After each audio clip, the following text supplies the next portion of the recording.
नमस्कार दोस्तों, welcome back to my channel. Cricket से रिलेटेड लेटेस्ट न्यूज़ लेके मैं फिर आपके सामने मौजूद हूँ। तो बात करते हैं पहले न्यूज़ की। भैया अगर आपके पास इतने सारे हथियार हैं कि भैया आउट है या नहीं है, डीआरएस है, कैमरेज हैं, और फिर भी आप नॉट आउट को आउट दे दे, तो ये बहुत बड़ी बात हो जाती है। और ऐसा ही फिर से टेस्ट मैच में दिखाई दिया।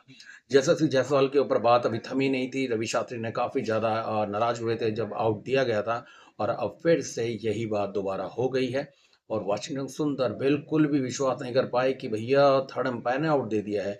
और जोल विल्सन थे थर्ड अंपायर, उन्होंने आउट दिया, जबकि वह आउट नहीं थे। पैट कमिंस की वो बॉल थी, उन्होंने वो पुल मारने की कोशिश करी और जाके स्लिप पे गई। तो जब थर्ड अंपायर से यह मांगा गया भैया आउट है या नहीं, रिव्यू ले लिया था।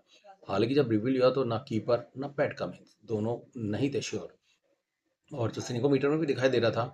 तो बॉल जो लगी थी उसमें हलचल वब हुई थी जब वो टी शर्ट से लगते हुए जा रही थी। ये मैंने खुद देखा था। हालांकि बिल्कुल उन्होंने बारीकी से एनालिसिस किया, बहुत बार रिप्ले देखे। बॉल बिल्कुल क्लोज बन गई थी ग्लव से।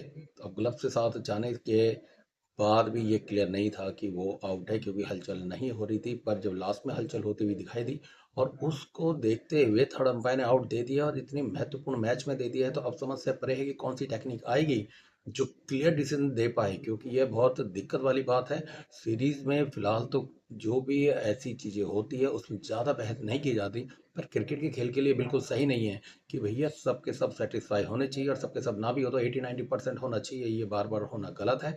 और इसके लिए बिल्कुल जब तक क्लियरेंस ना हो कि भैया लगी है, तब तक नॉट आउट ही देना चाहिए, मेरा मानना है। तो वाशिंगटन सुंदर भी काफ़ी मुंडे हिलाते हुए दिखाई दिए थे, बिल्कुल विश्वास नहीं कर रहे थे जब थर्ड अंपायर ने ये आउट दिया। तो दूसरी खबर के बारे में बात करते हैं। तो गौतम गंभीर को इस सीरीज के बाद टेस्ट मैच से हराया जा सकता है। जो अगली टेस्ट मैच सीरीज है वो इंग्लैंड और इंग्लैंड में ही है, और उम्मीद की जा रही है कि गौतम गंभीर का वो परफॉर्मेंस नहीं रहा है।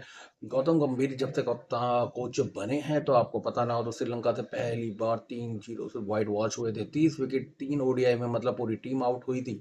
तो उसके बाद न्यूजीलैंड ने घर पे हराया, वो अलग। तो बराबर ऐसे रिकॉर्ड बनते चले गए, जिस वजह से गौतम गंभीर की जो है कोचिंग भी खतरे में पड़ गई है।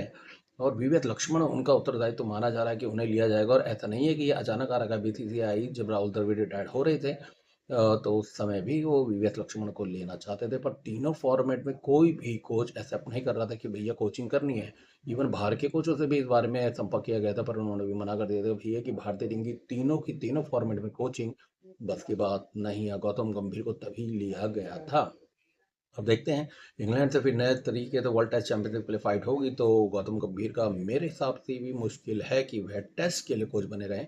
ओडीआई और टी20 के लिए बने रहेंगे, यह मुझे लगता है। पर कहीं ना कहीं अब उनका जाता हुआ दिखाई दे रहा है कोचिंग का जो है रूल टेस्ट मैच से। तो दोस्तों, अब तीसरी खबर के बारे में बात करते हैं। सुनील गावस्कर ने रोहित शर्मा के ऊपर बड़ा बयान दिया। उन्होंने कहा कि मुझे लगता है कि रोहित शर्मा का ये खुद का फैसला था कि वह बैठेंगे, और ये बहुत सराहनीय है और बहुत इसका मान करना चाहिए। ऐसा बहुत कम होता है कि स्पोर्ट्समैनशिप दिखाई जाती है। और वाकई में रोहित शर्मा ने काबिल तारीफ काम किया है। फॉर्म बहुत ज़्यादा बदतर है। तो उन्होंने खुद को साइड करके शुभमन गिल को जो काम किया वो सराहनीय कार्य है। इरफान पठान ने भी इस रोहित शर्मा की डिसीजन काफ़ी सराहना की है, क्योंकि उन्होंने भी कहा था भैया कि वह बस इसलिए टीम में है क्योंकि वह कप्तान है। अगर वह कप्तान नहीं होते तो वह टीम में नहीं होते।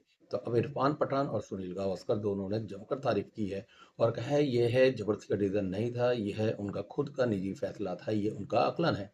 तो वैसे आप बताइएगा दोस्तों, रोहित शर्मा को बैठाया गया या रोहित शर्मा खुद बैठे? वीडियो में कमेंट करके जरूर बताइएगा। धन्यवाद। वंदे मातरम। जय हिंद।